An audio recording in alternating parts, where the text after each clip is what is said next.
This is it, the moment of truth. The business end of the World Cup for England begins with a game which will define this campaign and several careers. Steve Borthwick's team must win, to preserve reputations and avoid messy inquests. The quarter-final showdown with Fiji at Stade Velodrome tomorrow represents the stark divide between a pass mark and a failure. Victory would take the national team into the last four, which was widely regarded as the upper limit of what could be expected of them in difficult circumstances at this tournament. Defeat would be greeted as a failure, no question. Time equals 400 ms, greater than whatever happens.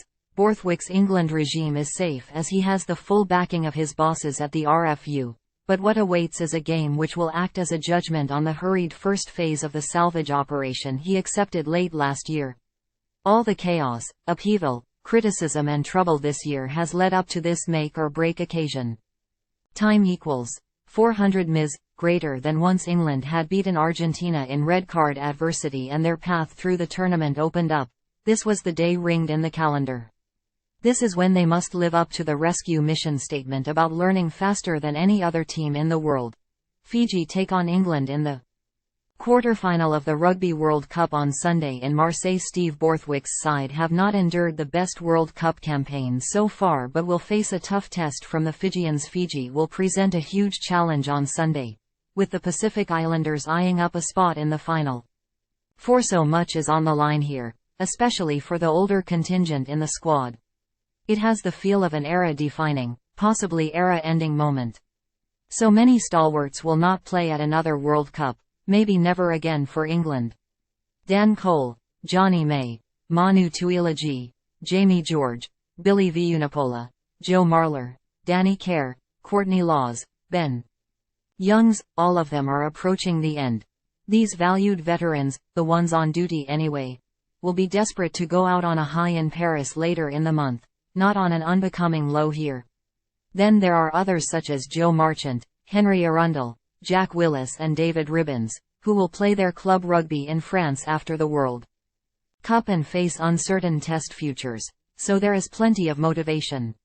The bookies all believe Borthwick's team will prevail and of course they should, in theory. But this has been a year of turmoil, of shattering lows and a few modest highs. Momentum is limited.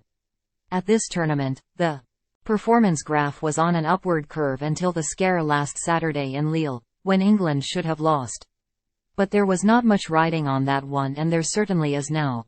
Owen Farrell says that he backs Marcus Smith's big game temperament for quarter-final clash. All the planning from way back would have been with Wales or Australia in mind, but after the status quo was upset in Pool C, this is a major challenge nonetheless.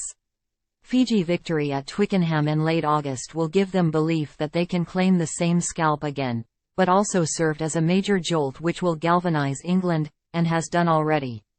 Time equals 400 ms, greater than that famous result for the Fijians was achieved without twin icons, Lavani Botia and Yosua Tuisava, both of whom are on duty tomorrow. Head coach Simon Raiwalui yesterday named a lineup packed with clout and danger. Semi Radradra returns on the wing and he has previous when it comes to tearing up an England defence. This is a fascinating culture clash. A commercial juggernaut in tracksuits against a sporting team which embodies the romantic notion that innate talent and passion can still overcome glaring financial disparity. It is a mixed-up David versus Goliath encounter in that, physically, the Fijians are the Goliaths, but in the broader sense of resources and status, they are the Davids, who have every neutral behind them. It's been a difficult campaign for Steve Borthwick's side, who narrowly beat Samoa during their last outing. Fiji claimed their first ever victory against England back in August and have continued their fine vein of form. The Pacific Islanders will play for their rugby-obsessed people in their quest to reach the last four of a World Cup for the first time. This quarterfinal is massive for our country, said Raiwalui. We have a nation of 900,000 people that lives and breathes rugby. I don't know how many Fijians there are worldwide, but they all live and breathe rugby. We have massive support from the French and other people who come to the ground. The match will kick off at 3 a.m. in Fiji, but the team know that the country will be tuning in en masse. We have seen videos of people out in boats and up in the hills where they can source Electricity and get Wi-Fi to watch the games, said Raiwalui. We understand how much it means to them and appreciate every supporter we have. We just want to do the country proud. The underdogs are also driven on by their role as standard bearers for all those teams outside the traditional rugby establishment, who are trying to upset the traditional hierarchy. First and foremost, I'm proud to be a Fijian, but I'm also proud of the so-called developing nation status, added Raiwalui. High stakes. Fiji have already beaten England back in the World Cup warm-ups in August.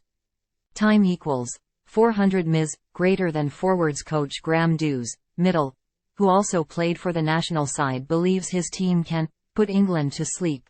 Having beaten them in the build-up to the tournament, we are really pushing for the global game. How we improve it, break the barriers down and open the game up.